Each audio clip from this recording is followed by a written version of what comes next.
You're listening to an Airwave Media Podcast.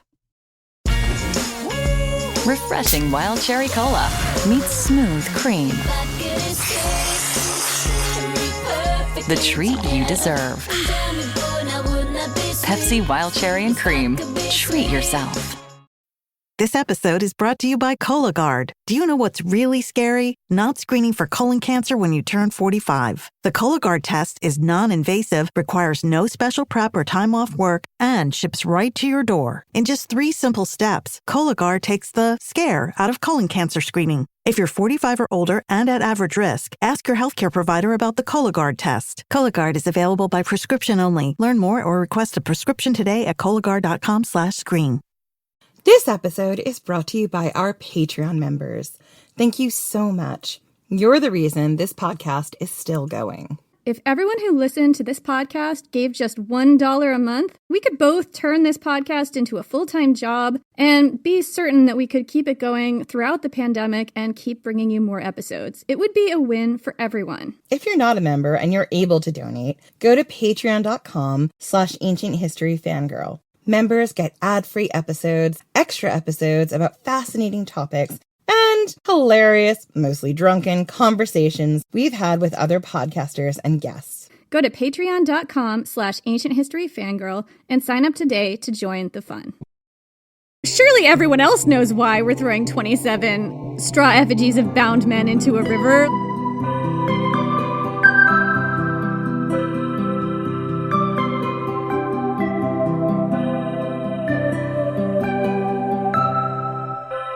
It's been months since the siege started. You've gone from eating the last of your stores to eating rats in the street. It won't be long till you're eating your neighbors. You know how sieges go. You hear the besiegers when you go to sleep at night, the Goths outside the storied walls of Rome, singing their wild barbarian songs and burning their dead in great pyres that choke the sky. When you take your turn on the walls, you look down on the churned mud, and the horses and the heads on pikes and the men patrolling that line, and you wonder how all this will end. There are no good answers here. Let them in, and they'll put your family to the sword. Don't, and you'll all starve. The truth is, you don't care who rules you. The Ostrogoths have been in charge for 60 years. Before then, the Romans. And what difference did it make to your kin? You are a blacksmith. So was your father and his before him. And no emperors gave any of you any help, nor paid you any mind, so you all returned the favor. People say Rome was great once, but you don't think so. You've seen the carvings on the crumbling arches that commemorate old wars, all those bound prisoners. You make pots and pans and horseshoes and leave the swords to other men. You don't like the idea of something you made with your hands going to run a child through in some far-off forest. You lie in your bed and wish for all of this to end. Your wife and children have been whittled down to shadows. You don't know how to look at them anymore. You can't sleep for the singing outside.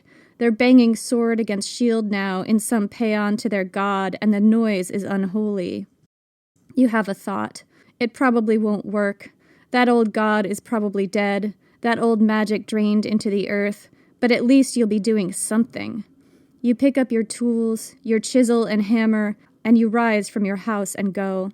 Down the cracked streets, you go to the moon-drenched heart of the dead city, to where the ruins rise, the place where the senators once argued and emperors strolled, now full of ghosts and wind. It's not the grandest of the old dead buildings. It's one of the smallest, actually, tucked behind a great construction the size of a trireme. This building is modest, made of brick, unadorned, no roof, a door to the west and a door to the east, both padlocked. You've heard the stories about this building. Once its temple stood open for centuries, war pouring down from these open doors in an invisible crimson river that flowed all the way beyond the borders of empire. One of the emperors had it locked shut more than a century ago. But tonight you want the old Romans to rise, the real Romans, the kind that didn't flinch at death. You want them to rise and put their old empire out of its misery. So you kneel in the shadows, set your tools to the locks. They've gone rotten with rust, and it doesn't take long. In a moment one has fallen, and then the other. You rise to your feet and you swing open the doors, and a chill arrows down your spine. The enclosure is flooded with moonlight and strange shadows. There is a smell of rot. Ferns grow high from cracks in the floor, and there, amidst the strange shadows and the ferns and the smell, stands the god, face to the west and face to the east, hands raised in unreadable gestures. You have a terrible feeling it's been waiting for you. A wind kicks up at your feet. It blows hard and then harder. So hard you can't breathe, you can't stand. You drop to your knees. And then it cuts off, and the air is dead as the breath in a corpse's mouth, and beyond the walls, the barbarians have stopped singing. You understand what you've done. It was just what you came to do. You've let loose the winds of war. I'm Jenny Williamson. And I'm Jen McMenemy. And this is Ancient History Fangirl. Minerva and Artemis, Jupiter and Zeus, Venus and Aphrodite. It's easy to get the impression that the Romans just adopted the entire Greek pantheon wholesale, appropriated the whole thing, and gave all the Greek gods new Roman names. But it isn't quite that simple. The Romans did appropriate gods from the Greek pantheon, or perhaps more commonly, combined the qualities of Greek gods with the identities of local gods that they already had. Venus, for example, was a local fertility goddess in Rome before she fused with Aphrodite to become the Venus we know today. However, the Romans also had plenty of gods in their pantheon who didn't come from Greece at all. Gods and goddesses who were 100% Roman original. One of those was a god named Janus, or as we like to call him, the Morning Father. Morning, Father! He is the god of the new year. This is going to drop on December 30th, so it's the appropriate episode for this moment. Yeah, he's the god of beginnings and endings and new starts and terrible 90s songs by Semisonic, you know. Closing time. Every new beginning comes from some other beginnings. Oh God, that was... we should stop. We should stop trying to sing in public. That was terrible. I know. Look, we can make an old year's resolution not to do that in the new year, but we're going to fail. We're going to fail in the first 2 days. Anyway, Janus is the two-faced god. You may know him from ancient Roman statues and coins, where he's very recognizable because he has two faces on his head, one facing frontwards and one facing backwards. Sometimes Janus was depicted as having two faces, one on the front of his head and one in the back. Other times, he had four faces, entirely too many faces. But the theory here was that he had one face for each of the cardinal directions. Sometimes, both heads or faces were bearded, mature men. Sometimes the one looking back into the past was an older, bearded man, while the one looking into the future was a beardless youth. And that to me is so interesting. I love seeing the different aspects of the gods. Like, it just reminds me, like, sometimes Dionysus is, like, bearded and mature, and other times he's, like, very lithe and young and as if he's gotten a care in the world, and other times he's got his beard and he's got his mirth in his eyes, and even other times he's like kind of mature and bearded and he's got the big old belly from having all the wine. Yeah, it's like the gods all kind of live out their timeline at once in this artwork in a weird and interesting way. Yeah, it's so fascinating. So, as we've said, Janus was the god of beginnings and endings, of dual natures, of terrible 90s songs, of passageways and passage through time. He's the god of thresholds and doorways and gates, and the god of change, both concrete and abstract. He's constantly in motion. He's the god who's always just passing through. He's not the god of January, though. That was Juno, Jupiter's wife. Janus may not be a very well-known god in the Roman pantheon, but in his time, he was considered one of the most important gods, perhaps more important than Jupiter himself. Today, we're going to tell you why. The mythology of Janus is weird and obscure, and it is not that easy to track down, guys. But I did track down a few things, and here are a few stories I found in strange, weird corners of the internet. The ancient Romans believed that Janus was right there at the founding of their city, that in fact, before the Romans arrived even, he ruled the Capitoline Hill, which was where the city was first built. And to talk about his role in the founding, we have to go all the way back to the rape of the Sabine women. This is an ancient story of Rome's founding, and it is a really dark one. The reality is the early founding myths about Rome are very rape-heavy, and they're very dark, and they're taught to your children when they're learning Latin at the age of, 10, 11, 12, something like that. You learned this at the age of 10? I did indeed. Although they didn't call it rape, they called it carried away or carried off. It's weird how that little fact of the woman's experience in this myth is just so completely erased that it's like sanitized so you can tell this version to children. And then the entire fact of rape is like erased. Like, it's really mind-blowing. Well, I mean, the reality is, in most of Greek and Roman mythology, the amount of women who are being carried off or carried away or whatever, that's all code for assault. And it's easy when you're a child, especially a kid like me who really loved Greek and Roman mythology and all mythology in general. That's just been my thing. Like, I wasn't understanding what that meant. And really, I kind of always glossed over it, and it wasn't until I was much older that I was like, oh, this is so gross and awful. And as a kid, I was very, immune to the awfulness of it. Yeah, I think that something similar happened to me where the sources I was reading kind of romanticized that, and I really internalized it. And it really took a lot of time for me as an adult to sort of interrogate that in myself.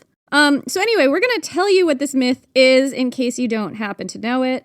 As we said, you've all been warned, this myth has rape in it. Basically, Rome was founded on a myth of colonization and rape, and that was celebrated as a story that was supposed to tell you things about how strong and warlike and enterprising and manly the original Roman founders were. They were really proud of this myth. So, according to the story, Rome was founded sometime in the 8th century BC by two twins who were raised by wolves and had the manners to show for it, Romulus and Remus. Although, I would posit that is not the wolves' fault. I think wolves are very well-mannered and very well-behaved. I think that probably actually is an insult to wolves. Wolves on Twitter, we think you guys have great manners. Please don't cancel us. We apologize to Wolf Twitter.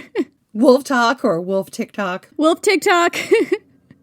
We love you guys and girls and non-binary wolves. We love you all. Don't eat us, please. That's all we ask. And also, Romulus and Remus were dicks. It's not your fault. I mean, Romulus more so than Remus, but, we'll get there. He just didn't get a lot of chance because he died first. Let's keep going. By the time the events in this myth happen, Romulus had killed his brother Remus over literally a dispute on which hill to build their city on. And again, this sounds exactly like the sort of thing someone like Romulus would do. So Romulus got his way on which hill to build Rome on, and he became king of this hill. One day, he looked around and realized that his city was full of ne'er-do-wells, bandits, thieves, and other people who'd been kicked out of their own communities for just in general terrible behavior. All these people around him were single guys because no self-respecting woman wanted to associate with any of them. None of them. Every single woman in a 100-kilometer radius was swiping left on everyone in Rome. They were not touching these dudes with a barge pole. No interest, crickets. These were really rough guys who their own societies were like, nah. None of these guys could get laid. It was embarrassing. But here's the thing. You cannot have a civilization, a city, a community, a people if no one wants to date you and reproduce with you. If nobody wants to bang you, then you can't have a community. Well, I mean, that's not really that true. If you want a community that is reproducing. And again, we're using an ancient world mindset. So you cannot have a community, a country, a great civilization if nobody is reproducing. Who will carry on your legacy? We're not talking about, your D&D circle. You don't have to bang everyone in the D&D circle to have a community. But it doesn't hurt. Anyway. It does help, realistically. Can we please talk about Rome? We're getting really off topic here. You really are. So this was let me just back to the story. This was a huge problem. How was Romulus's kingdom of not very eligible single guys going to reproduce and become an empire? How would they become Rome? How? I ask you how. Well, the answer, as always, is through shitty means. Romulus's epic idea for solving his problem was to just physically take women from a neighboring community. And the community he picked was the Sabines. Right, because women are property. And you can just physically take them, pick them up, move them from where they are. Right, like a garden gnome. Romulus and his friends decided to host a gigantic festival of Neptune Equester, the god of Neptune of the sea, and Equester, something to do with horses. I don't know. Okay, so Neptune, I'm going to educate you. So Neptune, the god of the sea, or Poseidon, also created horses. So it's Neptune, god of horses. That's the festival. There were games and competitions and maybe some horse races because he's the god of horses. I'm just making all this up, though. There was Probably some apple dunking and carnival rides and cotton candy and all kinds of fun stuff to attract people from surrounding areas. Romulus sat in the dunk tank. He's like, I know what's going to attract people. Dunking my stupid ass in this water. They were literally giving away free crowns and jewels and stuff. So all the women were like, okay, I could like this. Yeah, I'm here for this. I guess I'm free on Saturday. Sure. I mean, everyone in Rome had a bath. They'd all washed their junk. That's nice to hear. So anyway, lots of people from neighboring towns showed up for the festival, including the Sabines. They were like, I guess I'm not doing anything else. Sure. So according to the story, Romulus gave the signal to his mates by doing something complicated with his cloak or whatever. I guess he was like folding it around and then swishing it around himself like a cartoon villain or whatever. I don't know. As soon as he did that, his buddies grabbed whatever Sabine women happened to be standing nearby, 30 of them in total, and kidnapped them, fighting off their brothers and dads and husbands as they did. Of course, the Sabines were extremely not keen on this whole thing, so they quickly assembled to go to war with the Romans to get their female relatives back. But this took some time, and by then, the Sabine women had been, I can't believe I'm even reading this, raped and forcibly impregnated by these Roman men. And they stepped in between these two armies to mediate peace between their male relatives and the fathers of their children. And that's why women had such a reputation as natural peacekeepers in the Roman world. And that's why whenever I see that written down anywhere, I throw up in my mouth a lot. Yeah, I mean, so do I. I really feel for these women in so many ways because they're put in a real fucking impossible position here, right? They know that these men who have kidnapped them, who have forcibly impregnated them and raped them and everything else are brutal and gross and care nothing about life. And they know that their families are going to come after them and try to bring them home. So what do? They either step in between these two armies and keep their families alive and maybe keep these Romans from decimating their village and their homeland and their people, because that's what the Romans would do in this point. Or they hope that their family can beat the Romans. I don't know. I don't know what I would think at that point. Yeah, and I think that sometimes it's presented, or I've seen it presented as these women just fell in love with these men because now they had babies with them. That is not the way I read this at all. I think I read it more like this is a survival situation. I've always read this as a survival situation. This is not a love situation, and the choice that these women made, according to the myth, is an impossible choice and it's an awful choice. Part of me is like, well, is it just the Romans being like, we had a better army and these women could see it and obviously they just stepped in and, whatever, or is it how brutal the Romans were? I don't know. I don't know what made them step in and think that their own brothers and fathers and whatever couldn't beat the Romans and this was a better way to keep them alive. Well, that is a logical thing to think, though, especially if nobody wants to get with these men because they're awful and brutal, so they would do anything to anybody. And it's possible that they know that, okay, so once they kill all the men who've come to bring the Sabine women home to their people, there is no one left to protect the rest of their people and their lands. And the Romans are not going to let that stand. They'll just take it. And we know from Roman history, they will just take it. Absolutely. And I think that lens of the women falling in love with the men and stepping in to mediate peace between these new husbands of theirs and these other family members is very much a story presented like the men would like to believe it. That's a patriarchal lens right there. There's no other lens to look at it. It's like, oh, these women fell so in love with their captors that rape wasn't bad. Taking them from their family wasn't bad. Forcing them to mediate peace between two people is a pleasure for them because, they see the right of us. Ugh. Because women are just natural peacekeepers and that's what we're good at naturally.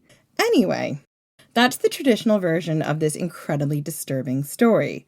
But there's a version where Janus is involved, and according to this version, the Romans tried to kidnap a lot more than 30 Sabine women. Again, unsurprising. To stop them, Janus changed a cold spring to a volcanic hot spring, which exploded all over the place and doused the kidnappers in boiling water and lava, thus rescuing all but 30 of the women. And if that's true, thank you, Janus.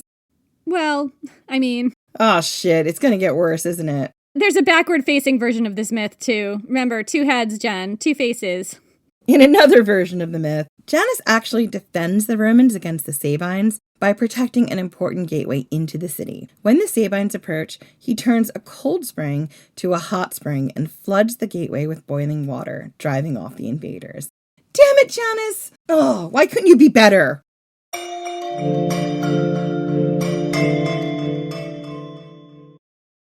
LinkedIn is pretty great at a lot of things, like helping you tap into the latest trends and insights in your field. We cannot stop your coworker from tapping her pencil. LinkedIn can help you find new jobs that align with your career goals. We cannot help you find the source of that weird smell in the office fridge. Ew. And while we can't stop your coworkers from bringing their hobbies into the office, LinkedIn can help you bring your career to the next level. LinkedIn is the network that works for you. I'm RJ Decker, a private investigator, uncovering the Sunshine State's darkest secrets. Tuesdays, it's the premiere of ABC's hottest new crime show. RJ freaking Decker, as I live and breathe. He's a private eye. It's not a standard murder, it's something bigger. And a public mass. Trying to get sent back to prison today?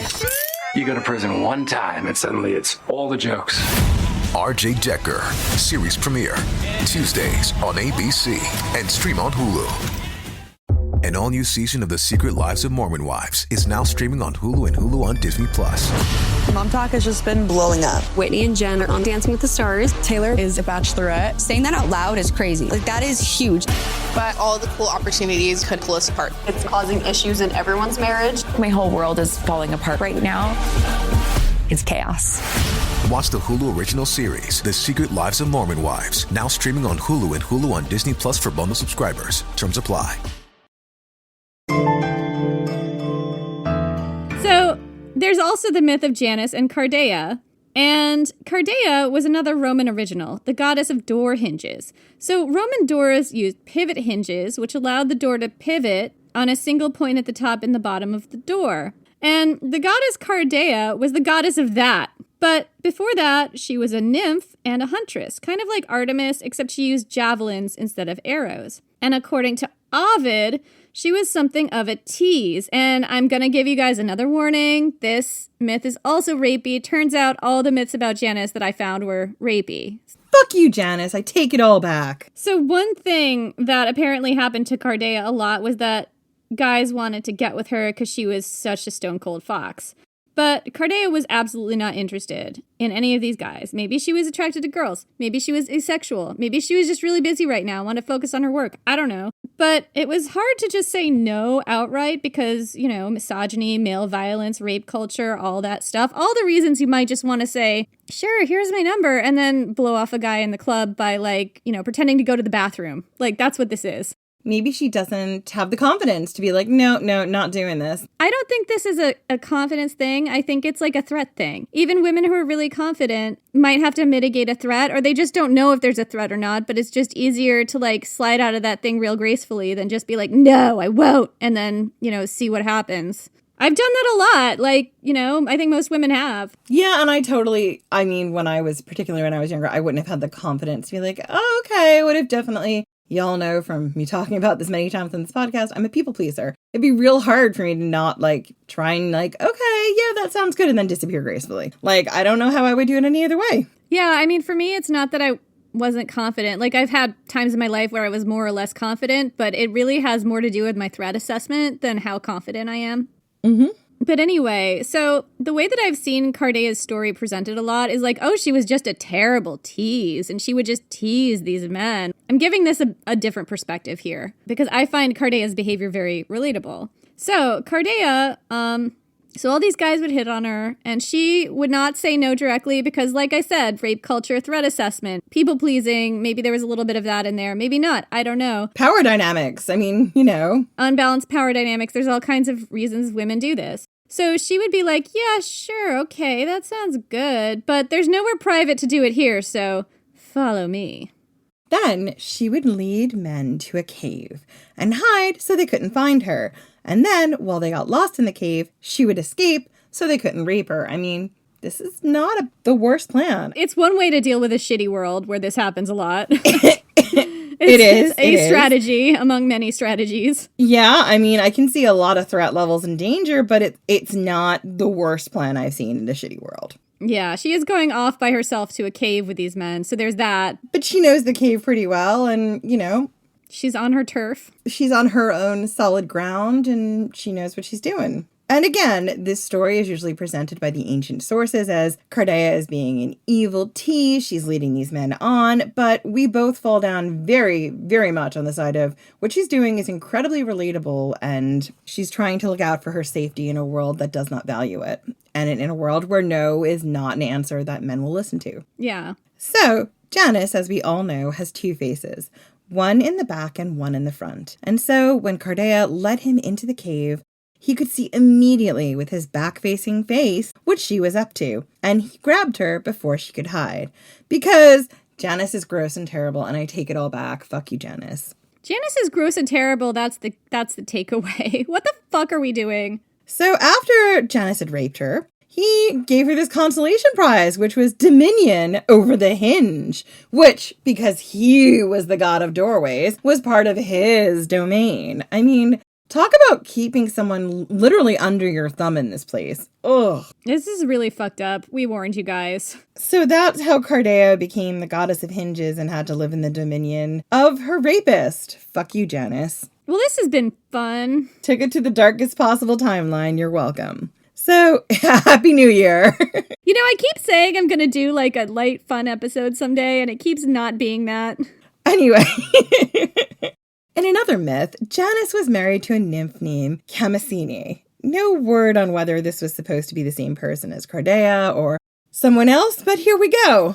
Chemisine and Janus had a son named Tiberinus, who fell into the Tiber. So that's how the Tiber got its name. And it's also how Tiberinus became the god of the Tiber River. He was a very important god in the Roman pantheon too. So here's a weird sidebar here about how the Romans worshipped Tiberinus, which is actually kind of relevant because some historians believe that at one point in history, Tiberinus and Janus may have been the same god, or Janus might have been the god of the Tiber River. It's a little complicated. And the rites the Romans used to worship Tiberinus were some of the oldest performed in the city, maybe older than the city of Rome itself. Here's how it worked.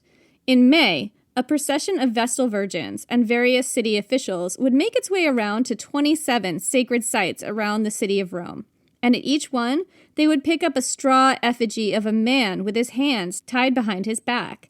These were called the Argi. When they'd collected all 27, they went to the oldest bridge in Rome, the Pons Sublicius, which, according to popular lore, was built in the 600s BC, but nobody really knew for sure because there was no record of when it was built. It could be a lot older than that. We don't fucking know. We're Romans. We have no idea. And they tossed the dummies, the Argi, into the water. It's said that by the time of the early empire, Augustus's time, this ritual was so old that people had completely forgotten the meaning of it or what it was supposed to signify, even though they still practiced it. And that's kind of on point because it was true for Janus as a god as well, which brings us to how Janus was worshipped. And I just think that that story is so cool because it seems like at some point there was some kind of human sacrifice element that involved people getting tossed into the Tiber. You know, it's one of those things where, like, I don't know, I grew up, as I've said before, very religious. And there are certain things in the religion that I grew up with that you just do and you don't ask questions about. She still worships the Roman gods.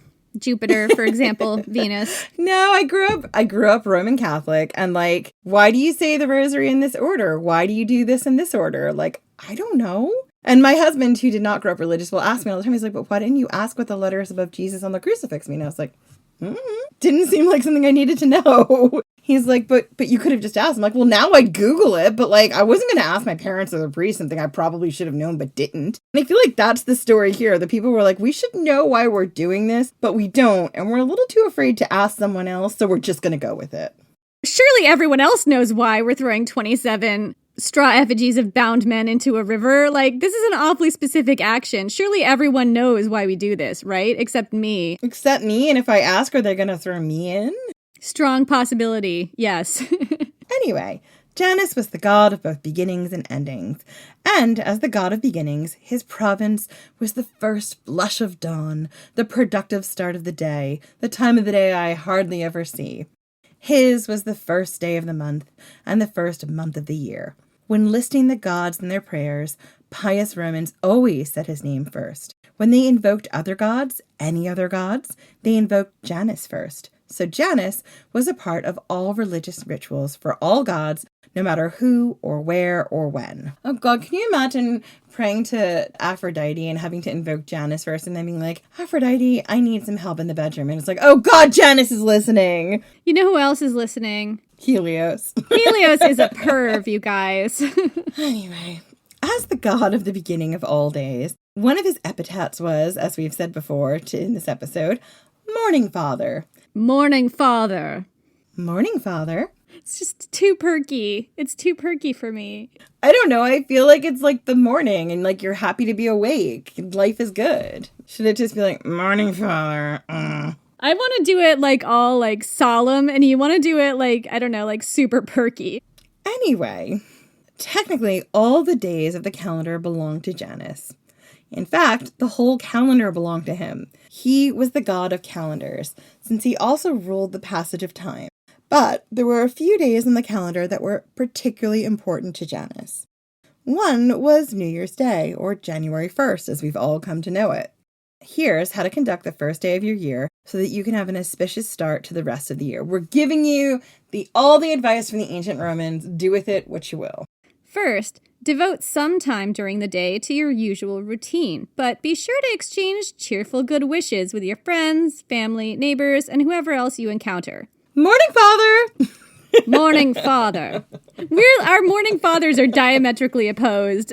Yours is like, so you're like a very formal small child who's like, Morning, Father, I must now go and work on the ranch or be sent off to boarding school. And I'm like, Morning, Father, gonna go work on the ranch, or maybe I'm going back to boarding school. We're both in Oliver Twist, but we're just different orphans. Apparently. Anyway, so you're also supposed to exchange gifts, but nothing too expensive, just small things. Dates, figs, and honey. And I tell you what, I would love it if people gave me dates, figs, and honey on New Year's or Christmas. Just, that sounds awesome. I don't like dates and figs, but I'm here for that honey. Anyway, people would also exchange strenae, or twigs from the sacred grove at the top of the Via Sacra, which was the main street of Rome, dedicated to the goddess Strenia, who was the goddess of the New Year. She was originally a Sabine goddess. There was a lot of overlap here. Makes a lot of sense, the Sabine goddess, and how we've looked at how the Sabines are associated with Janus, was the goddess of the New Year and is now, mixed into this ceremony.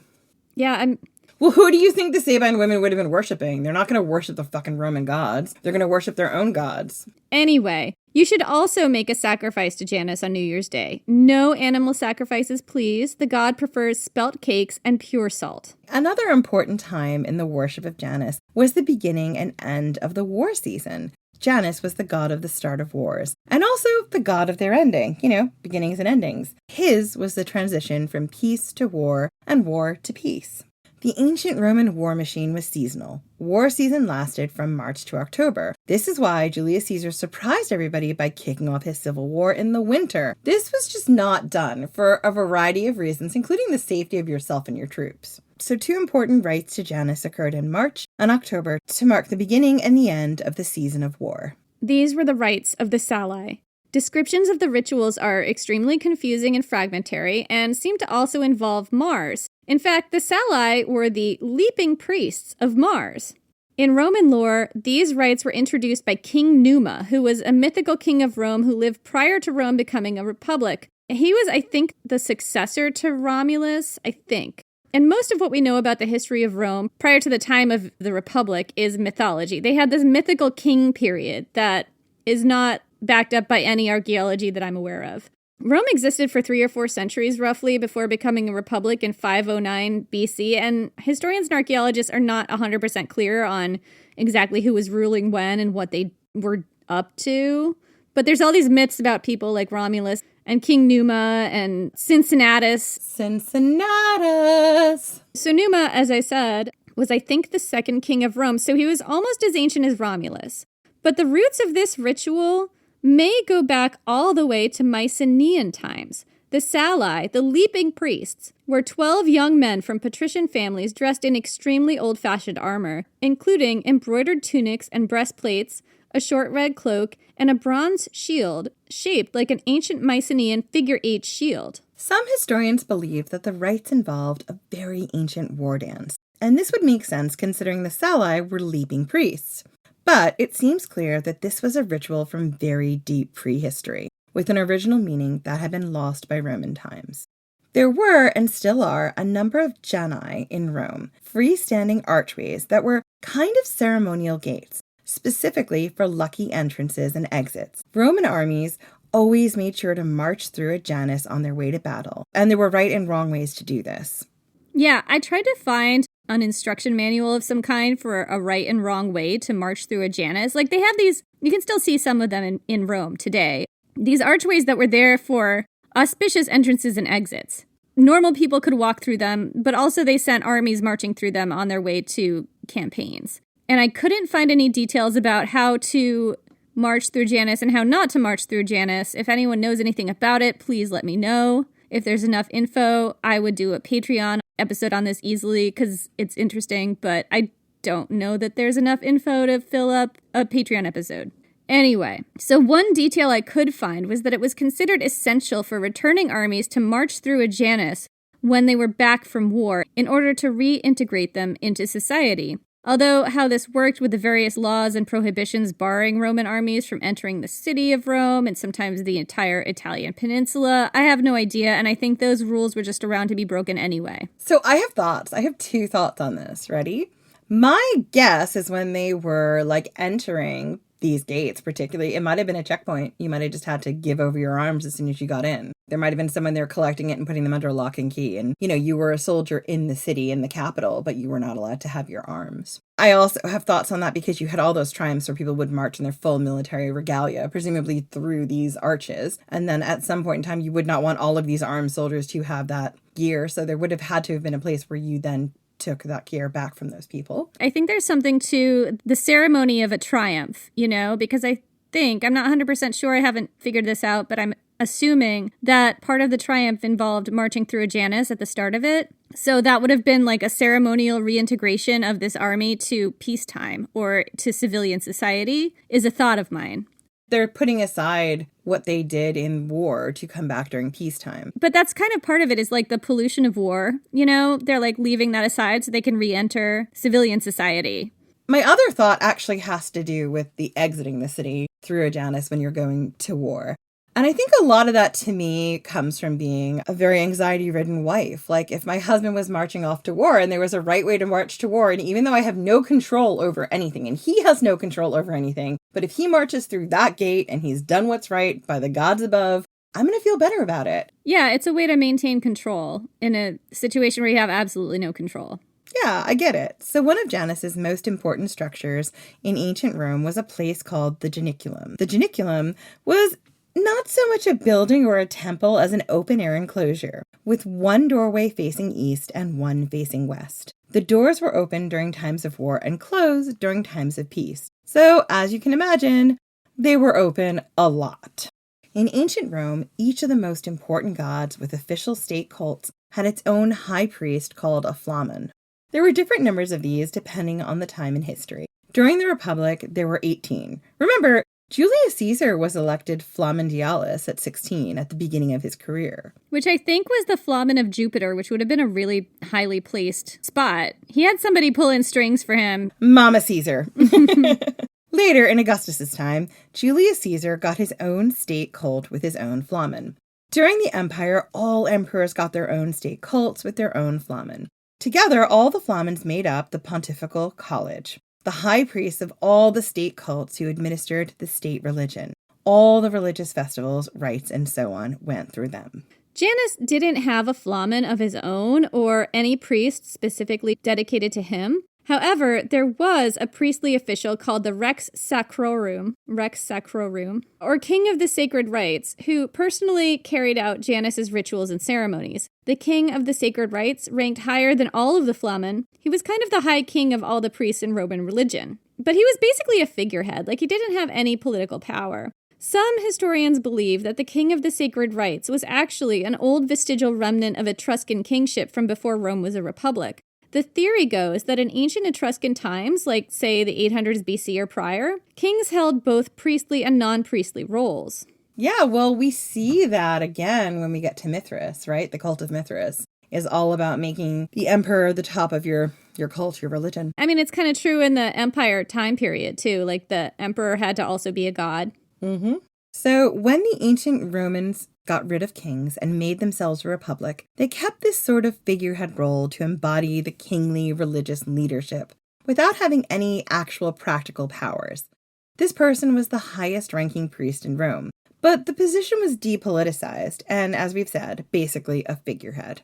This is just one theory, but it's fascinating to think that there was a connection between this conceivably ancient priestly role, one that might go all the way back to the beginning of the Republic itself, and a god that probably also predated the Romans, because Janus was an ancient god, definitely older than Rome itself.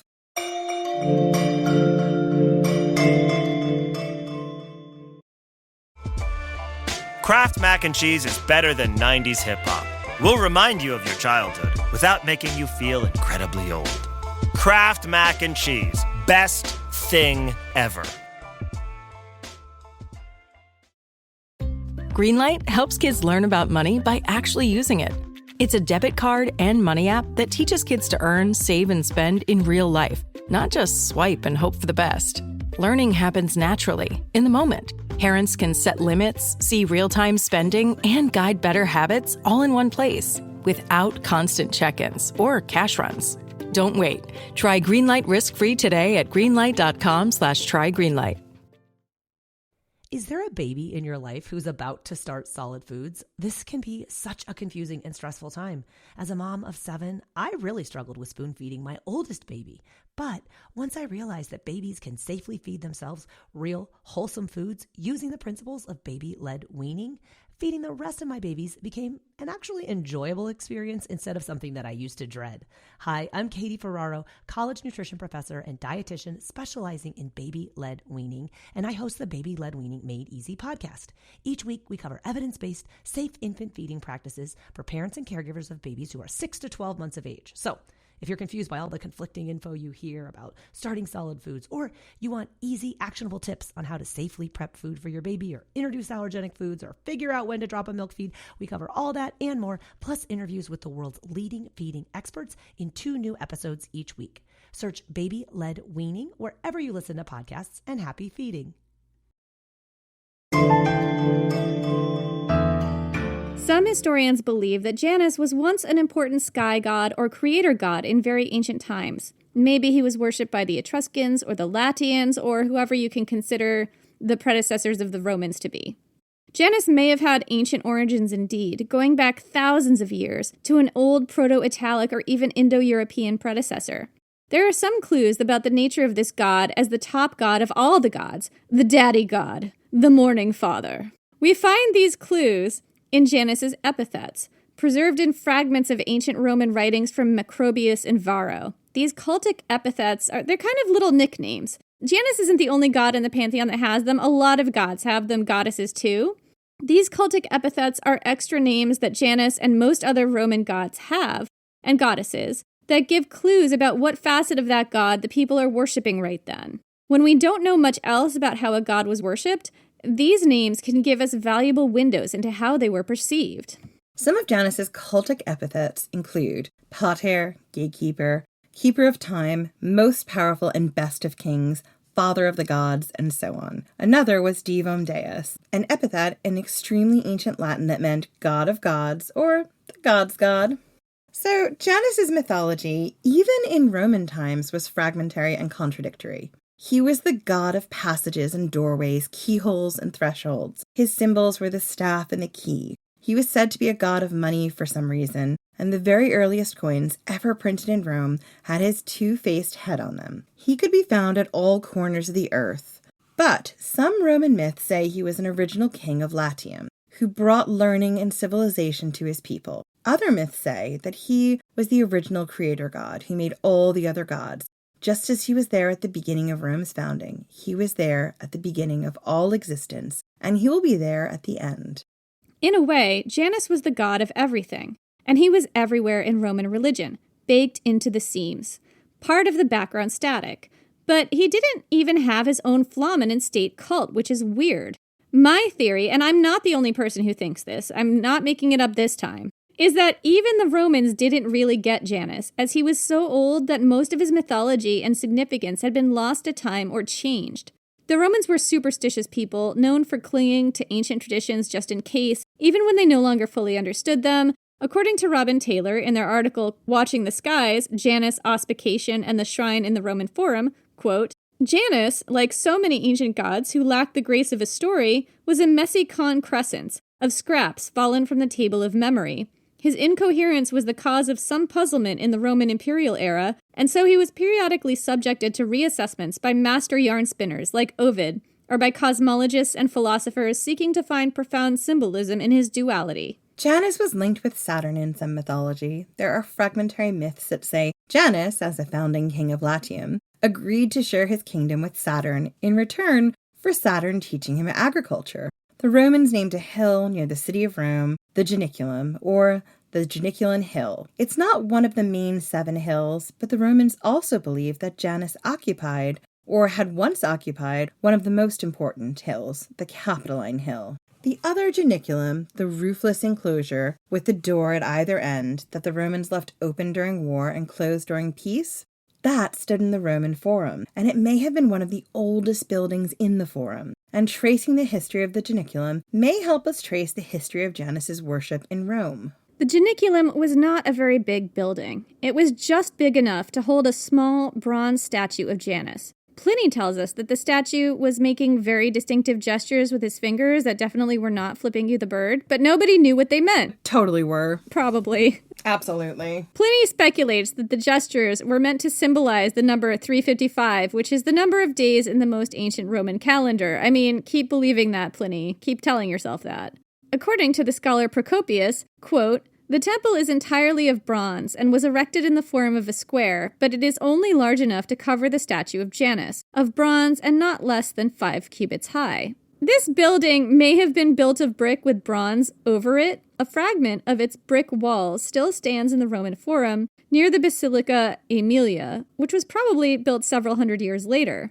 The important thing wasn't what was inside, but its 2 gates facing east and west. According to Roman lore, when the gates were closed, they held in discord and fury, the gods, and when they were open, they unleashed them on the world, and Rome was at war. The Janiculum was kind of a weird building. The Romans themselves didn't seem to know exactly when or why it was built. Their mythology says that Romulus built it himself in the 800s BC, after the Romans and the Sabines became allies, to represent that gate that Janus had filled with hot water to drown the attacking Sabines in that version of the myth.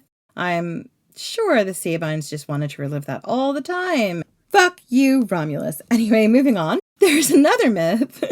I can't. There's another myth that Numa built it. Quite a bit of Janus lore in ancient Rome goes back to Numa. According to Livy, Numa built the Janiculum as part of a project to civilize the violent, warlike early Romans. His larger aim was to get everyone to calm the fuck down by making them more religious, because that's gonna work. I don't know any wars that ever started over religion. Numa had a bunch of temples built, established priesthoods and state cults, and promoted participation in festivals to encourage people to be more religious and keep people busy doing non-war things, whatever those things were. The Janiculum was said to be Numa's grandest building. You mean you want us to do non-war things? Because it's all war and committing genocide and war crimes. Psychological torture? Is that what we're talking about? Now we're talking. And he was like, no. It's not what I'm talking about. But could it be? Oh, good Lord. Moving on. Numa and Romulus are both mythical, but this would, theoretically, if this was based in some kind of measure of truth, give the Janiculum a date of around the 700s or 800s BC, maybe. It would also make sense if Janus, or an older ancestor of Janus, was already a very powerful god in the area, and the new Romans wanted to make sure they honored him in their new city so he wouldn't, smite them or whatever. Again, didn't we see this during the Roman conquest of Britain with Camulus? Absolutely, yeah. It's, appropriating local gods. Yeah, and also making sure that you appropriate them in such a way that sort of you've honored them so that they're not angry with you. Yeah. But we have images of the Temple of Janus on ancient Roman coins dating from Nero's time. And according to scholars and archaeologists, the style of architecture... So there's one theory that says the Janiculum could be from the 700s or 800s BC. Maybe I made that theory up. But we have images of the Temple of Janus on ancient Roman coins dating from Nero's time. And according to scholars and archaeologists, the style of architecture would date the temple to maybe the 3rd or 4th centuries BC, so considerably newer. These images also negate the claim from Procopius that the temple was sheathed in bronze. In these coins, it's made from ashlar masonry, with no bronze visible. The assumption is that the inside walls might have been bronze-plated. Also, Procopius was writing from the 500s AD, so he lived almost 500 years after Nero did. Maybe the temple was sheathed in bronze by his time, but probably not in Nero's.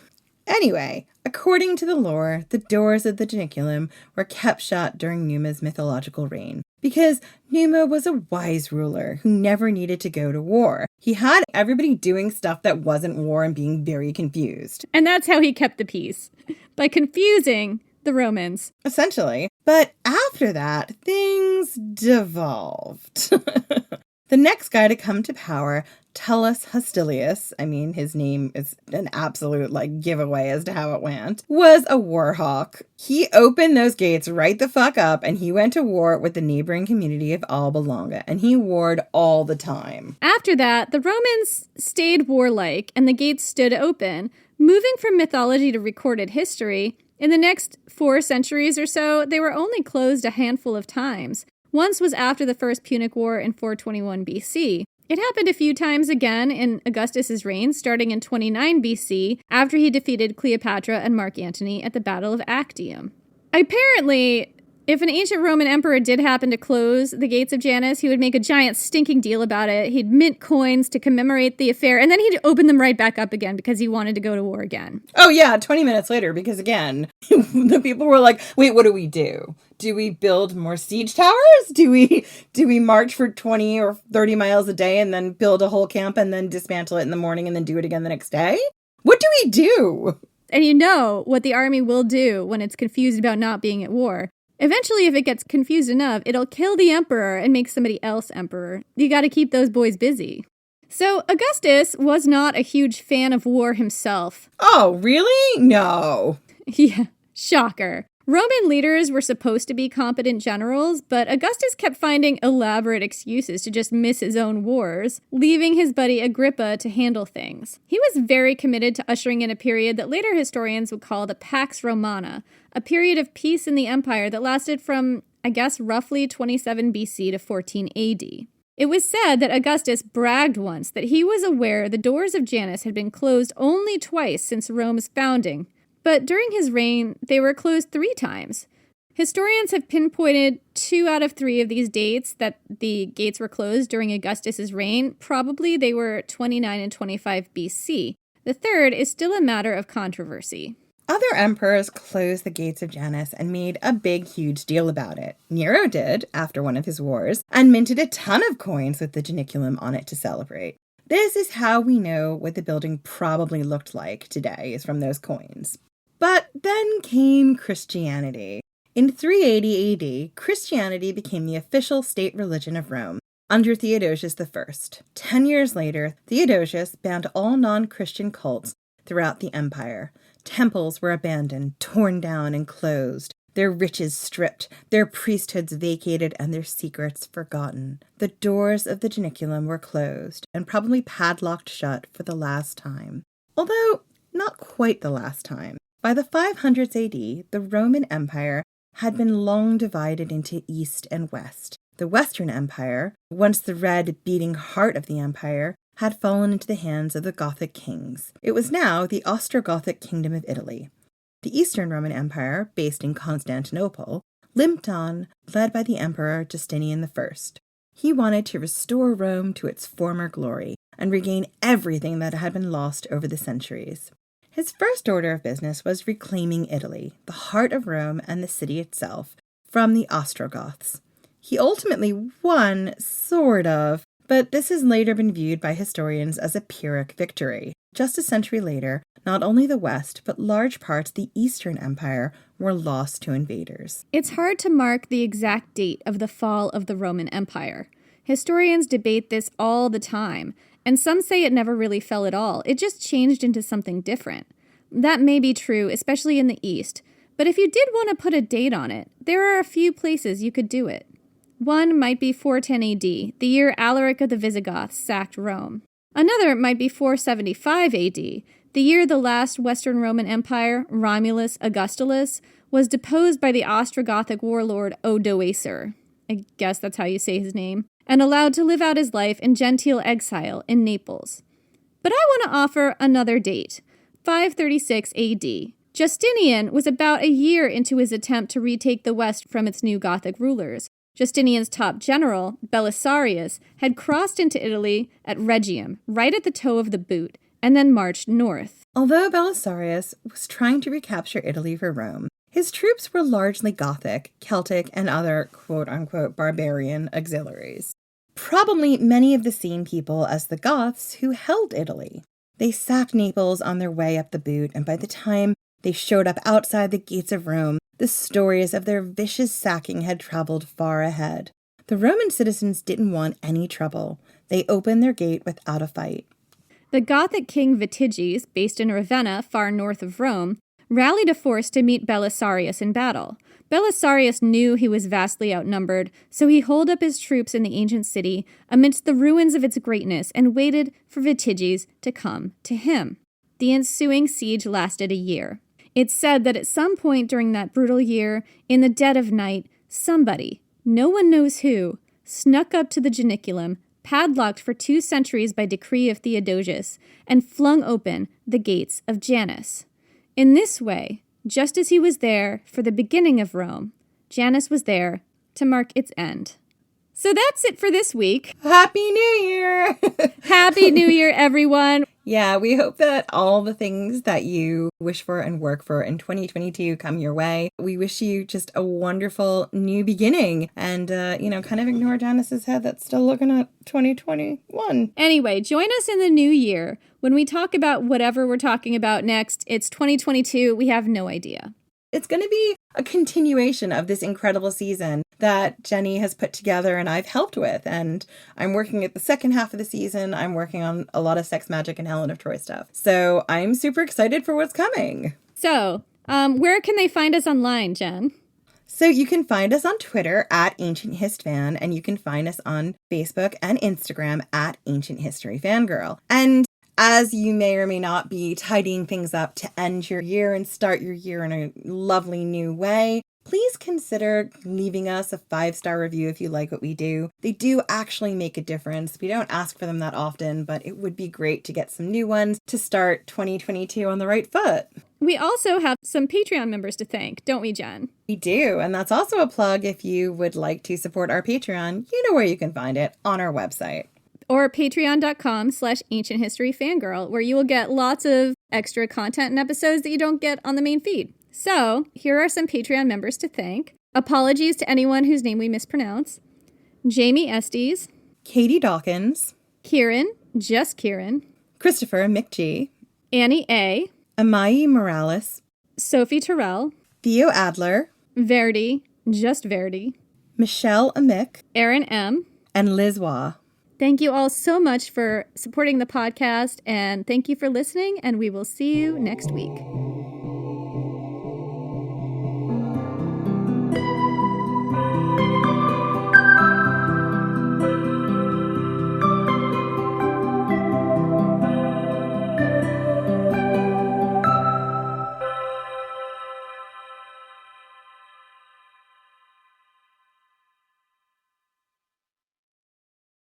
Have you ever wondered how inbred the Habsburgs really were? What women in the past used for birth control? Or what Queen Victoria's 9 children got up to? On the History Tea Time podcast, I profile remarkable queens and LGBTQ+ royals, explore royal family trees, and delve into women's medical history and other fascinating topics. Join me every Tuesday for History Tea Time, wherever fine podcasts are enjoyed.